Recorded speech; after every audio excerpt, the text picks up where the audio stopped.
Hi all, ഐ+ന്റെ പുതിയൊരു വീഡിയോയിലേക്ക് സ്വാഗതം.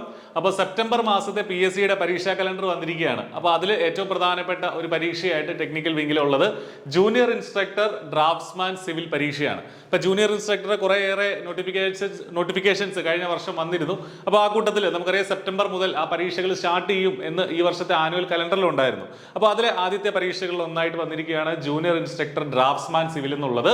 പ്രത്യേകിച്ചും സിവിൽ എഞ്ചിനീയറിംഗ് ഉദ്യോഗാർത്ഥികളെ സംബന്ധിച്ച് വളരെ ഇമ്പോർട്ടൻ്റ് ആയിട്ടുള്ള ഒരു തസ്തിക തന്നെയാണ് ഈ പറഞ്ഞ ജൂനിയർ ഇൻസ്ട്രക്ടർ ഡ്രാഫ്റ്റ്സ്മാൻ സിവിൽ എന്ന് പറഞ്ഞ തസ്തിക.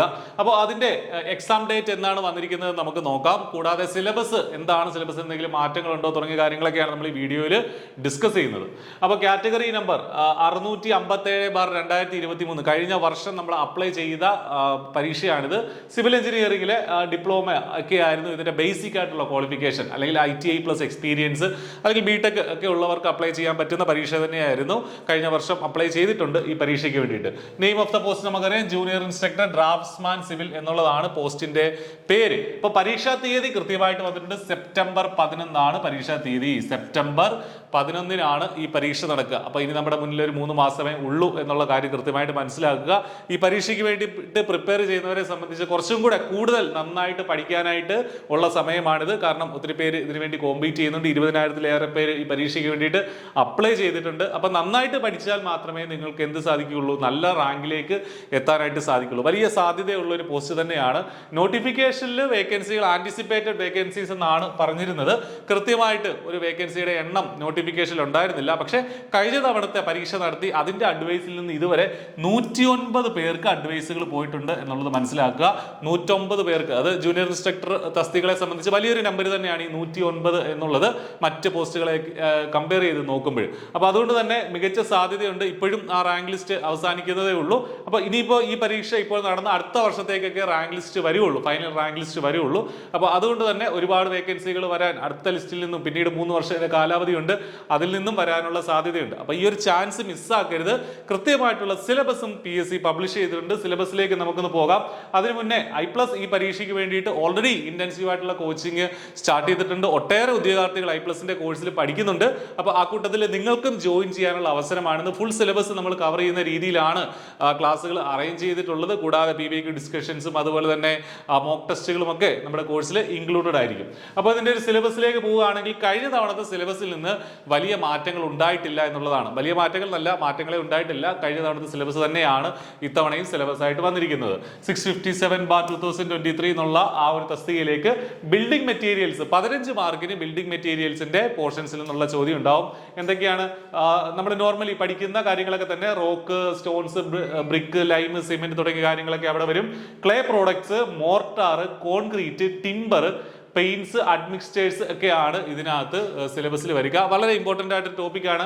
15 മാർക്ക് കൊണ്ട് വളരെ ഡീറ്റെയിൽഡ് ആയിട്ട് നമ്മൾ പഠിക്കേണ്ട ഒരു ഭാഗം തന്നെയാണ് ഈ ബിൽഡിംഗ് മെറ്റീരിയൽസ് എന്നുള്ളത്. രണ്ടാമത് കൺസ്ട്രക്ഷൻ ടെക്നോളജിയിൽ നിന്നും 15 മാർക്ക്, ഈ 2 ഭാഗം കൂടെ ചേർത്ത് 30 മാർക്കിന്റെ ക്വസ്റ്റ്യൻസ് വരും. അപ്പോൾ അതുകൊണ്ട് തന്നെ ഇതിനകത്ത് സ്റ്റോൺ മേസണറി, ബ്രിക്ക് മേസണറി, അതുപോലെ തന്നെ ബിൽഡിംഗ് കൺസ്ട്രക്ഷന്റെ കുറച്ച് ഭാഗങ്ങൾ, അതുപോലെ തന്നെ foundations, shallow and deep foundation, അതുമായി ബന്ധപ്പെട്ട കാര്യങ്ങൾ, പെർമനന്റ് ആൻഡ് ടെമ്പററി സ്ട്രക്ചേഴ്സ് അത് പഠിക്കാനുണ്ട്. ട്രീറ്റ്മെന്റ്സ് ഫോർ ബിൽഡിംഗ് സ്ട്രക്ചേഴ്സ് അത് പഠിക്കാനുണ്ട്. കൂടാതെ carpentry, joints, doors, Windows, floors, roofs തുടങ്ങിയ കാര്യങ്ങൾ, ബിൽഡിംഗ് കൺസ്ട്രക്ഷനുമായി ബന്ധപ്പെട്ട കുറച്ച് കാര്യങ്ങളും അതിന് പുറമെയുള്ള treatment, building treatment, temporary structures തുടങ്ങിയ കാര്യങ്ങളുമാണ് ഇവിടെ നമ്മൾ നോക്കേണ്ടത്. അപ്പൊ ഇത് നോക്കുമ്പോൾ ശ്രദ്ധിക്കുക, നിമി ബേസ് ചെയ്തിട്ട് വേണം നമ്മൾ ഇതിന്റെ കൂടുതൽ കാര്യങ്ങളും പഠിക്കാനായിട്ട്. നിമി ബേസ്ഡ് ആയിരിക്കും കൂടുതൽ ചോദ്യങ്ങൾ ഉണ്ടാവുക. അപ്പോൾ ITIയിലെ ടെക്സ്റ്റ് ബുക്ക് അതാണ് ഉദ്ദേശിക്കുന്നത്. അപ്പോൾ അത് വെച്ചിട്ട് വേണം, അതും കൂടെ റെഫർ ചെയ്തിട്ട് വേണം നമ്മൾ ഈ പരീക്ഷയ്ക്കായിട്ട് പ്രിപ്പയർ ചെയ്യാനായിട്ട്. അടുത്ത മൊഡ്യൂളായിട്ട് building planning and building drawing and planning. അപ്പോൾ അതിനകത്ത് എന്ത് വരുന്നുണ്ട്, നമ്മുടെ എഞ്ചിനീയറിംഗ് ഡ്രോയിങ്ങിന്റെ ഭാഗങ്ങൾ വരുന്നുണ്ട്. ലെറ്ററിങ്, ഡയമെൻഷനിങ്, കൂടാതെ പ്രൊജക്ഷൻ ഉൾപ്പെടെയുള്ള കാര്യങ്ങൾ ഉണ്ടാകുന്നുണ്ട്. ദെൻ പ്രൊജക്ഷൻസ് ഇതിനകത്ത് പറഞ്ഞിട്ടില്ല. ബാക്കിയുള്ള ലെറ്ററിങ്, ഡയമെൻഷൻസ്, പ്രൊജക്ഷൻ ഉണ്ട്. സ്കെയിൽസ് ആൻഡ് പ്രൊജക്ഷൻ ഇതിനകത്ത് തീർച്ചയായിട്ടും പറഞ്ഞിട്ടുണ്ട്. ഓർത്തോഗ്രാഫിക് പ്രൊജക്ഷൻ, ഐസോമെട്രിക് പ്രൊജക്ഷൻ ഒക്കെ നമ്മൾ പഠിക്കേണ്ടതായിട്ടുണ്ട്. ദെൻ ബിൽഡിംഗ് പ്ലാനിങ്ങുമായി ബന്ധപ്പെട്ട കുറച്ച് കാര്യങ്ങൾ നമ്മൾ പഠിക്കേണ്ടതായിട്ടുണ്ട്. ബിൽഡിംഗ് ഡ്രോയിങ്ങുമായി ബന്ധപ്പെട്ട കാര്യങ്ങൾ പഠിക്കാനുണ്ട്. അതിനകത്ത് ടെക്നിക്കാലിറ്റീസ് ഒക്കെ നമ്മൾ പഠിക്കാനുണ്ട്. ദെൻ ക്യാഡ് സോഫ്റ്റ്വെയറിനെ കുറിച്ചും നമുക്ക് പഠിക്കേണ്ട ബേസിക് ആയിട്ടുള്ള കാര്യം, ഒരുപാട് ഡെപ്തിലേക്കൊന്നും പോകേണ്ട ബേസിക് ആയിട്ടുള്ള കാര്യങ്ങളാണ്. 10 മാർക്കാണ് ആ ഭാഗത്തു നിന്നുള്ളത്. 2-3 ടോപ്പിക്കുകൾ അവിടെ ഇൻക്ലൂഡഡ് ആണ്. RCC ആൻഡ് സ്റ്റീൽ സ്ട്രക്ചേഴ്സ് എന്നുള്ള ഭാഗത്തു നിന്നും 10 മാർക്കുണ്ട്. RCCയുടെ ബേസിക് ആയിട്ടുള്ള കാര്യങ്ങൾ, ബാർ ബെൻഡിങ് ഷെഡ്യൂൾ ഉൾപ്പെടെയുള്ള കാര്യങ്ങൾ, RCC structure, columns, beams, slabs, 1 way 2 way സ്ലാബുകൾ, ആ കാര്യങ്ങൾ പഠിക്കണം. ദെൻ സ്റ്റീൽ സ്ട്രക്ചേഴ്സും ഒരു സെക്ഷൻ ആയിട്ട് തന്നെ കൊടുത്തിട്ടുണ്ട്. 2-3 ചോദ്യങ്ങൾ ഈ സ്റ്റീൽ സ്ട്രക്ചറിൽ നമുക്ക് എക്സ്പെക്ട് ചെയ്യാൻ സാധിക്കുന്നതാണ്. ഇനി public health and sanitary engineering എന്നൊരു 5 മാർക്ക് കൊടുത്തിട്ടുണ്ട്. അതെന്താണ് അതിനകത്ത് പറയുന്നത്? അതായത് നമ്മുടെ പ്ലംബിംഗ് സിസ്റ്റംസുമായി ബന്ധപ്പെട്ട കുറച്ച് കാര്യങ്ങളാണ് അവിടെ നമുക്ക് പഠിക്കാനുള്ള. House drainage system, purification, sewer appurtenances തുടങ്ങിയ കാര്യങ്ങൾ നമ്മൾ ഈ പ്ലംബറുമായിട്ടൊക്കെ ബന്ധപ്പെട്ട് പഠിക്കേണ്ട കാര്യങ്ങളാണ്. അതാണ് 5 മാർക്കിന് അവിടെ ഇൻക്ലൂഡ് ചെയ്തിട്ടുള്ളത്. Then roads, railways, bridges and tunnels, അതും വലിയൊരു മൊഡ്യൂൾ തന്നെയാണ്. അതിന് 10 മാർക്ക് കൊടുത്തിട്ടുണ്ട്. റോഡ് അലൈൻമെന്റ്, അതുപോലെ തന്നെ അത്തരം കാര്യങ്ങളാണ് ആ ഒരു ഭാഗത്ത് നിന്ന് പഠിക്കുക. ദെൻ ബ്രിഡ്ജസ് ആൻഡ് ടണൽസ്, അതും വളരെ ഇമ്പോർട്ടൻ്റ് ആയ ടോപ്പിക്കാണ്. റെയിൽവേ എഞ്ചിനീയറിംഗും ഈ ഭാഗത്ത് നിന്ന് പഠിക്കാനായിട്ടുണ്ട്. ദെൻ ഇറിഗേഷൻ എഞ്ചിനീയറിംഗിൽ പ്രധാനമായിട്ടും ഹൈഡ്രോളജി ആണ് കൊടുത്തിരിക്കുക.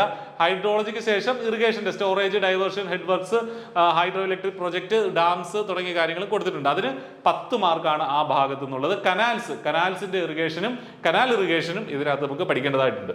ദെൻ എസ്റ്റിമേഷൻ ആൻഡ് കോസ്റ്റിംഗിൽ നിന്ന് 5 മാർക്ക് കൊടുത്തിട്ടുണ്ട്. അതിൽ units of measurement, rate analysis, trapezoidal and Simpson's formula ഉപയോഗിച്ചുള്ള ഏരിയയുടെ കാൽക്കുലേഷൻ തുടങ്ങിയ കാര്യങ്ങളാണ് ആ ഭാഗത്ത് നിന്നുള്ളത്. സർവേയിങ് ആൻഡ് ലെവലിംഗിൽ നിന്ന് 10 മാർക്കുണ്ട്. സർവേയിങ്ങും ഉണ്ട്, അതിൽ നിന്ന് 5 മാർക്ക് ചോദിക്കും. ലെവലിംഗിൽ നിന്നും 5 മാർക്ക് നമുക്ക് പ്രതീക്ഷിക്കാനായിട്ട് സാധിക്കും. എഞ്ചിനീയറിംഗ് മെക്കാനിക്സിൽ കുറച്ച് ബേസിക് മെക്കാനിക്സും അതിന് പുറമെ സ്ട്രെങ്ത് ഓഫ് മെറ്റീരിയൽസിന്റെ കുറച്ച് ഭാഗങ്ങൾ ഇതിൽ ഇൻക്ലൂഡഡ് ആണ്. ബേസിക് ആയിട്ടുള്ള മെക്കാനിക്സിന്റെ കാര്യങ്ങളുണ്ട്. അതിന് പുറമെ സെൻട്രോയിഡ്, മൊമെന്റ് ഓഫ് ഇനർഷ്യ, അതിന് പുറമെ സ്ട്രെസ്, സ്ട്രെയിൻ, ഹൂക്സ് ലോ, ഫ്രിക്ഷന്, ദെൻ ഫോഴ്സിന്റെ റെസൊല്യൂഷൻ എല്ലാം കൂടെ മിക്സപ്പ് ആയിട്ടാണ് സിലബസ് കൊടുത്തിരിക്കുന്നത്. എനിവേ ആ ഭാഗത്തു നിന്നും 10 മാർക്കുണ്ട്. അപ്പൊ ടോട്ടൽ 100 മാർക്കിന്റെ പരീക്ഷയാണ്. 100 ടെക്നിക്കൽ വിഷയങ്ങൾ തന്നെയാണ് ചോദിക്കുക. വളരെ ഡീറ്റെയിൽഡ് ആയിട്ടുള്ള സിലബസ് PSC തന്നിരിക്കുകയാണ്. അപ്പൊ ഇതിനെ ബേസ് ചെയ്തിട്ട് ഈ കാര്യങ്ങൾ മാത്രം പഠിച്ചാൽ മതിയാകും. ഈ കാര്യങ്ങൾ മാത്രം പഠിക്കുക. മികച്ച ഒരു റാങ്കിലേക്ക് നിങ്ങൾക്ക് എത്താനായിട്ട് സാധിക്കും. I+ ഈ പരീക്ഷയ്ക്കായിട്ട് വളരെ ചെറിയ ഫീസിൽ, അഫോർഡബിൾ ആയിട്ടുള്ള ഫീസിൽ കോഴ്സ് ഒരുക്കുന്നുണ്ട്. നിങ്ങൾക്ക് I+ന്റെ കോഴ്സിൽ ഇപ്പോൾ ജോയിൻ ചെയ്യാവുന്നതാണ്. പഠിച്ചു തുടങ്ങുക, മികച്ച ഒരു സർക്കാർ ജോലി നേടുക. All the very best. Thank you.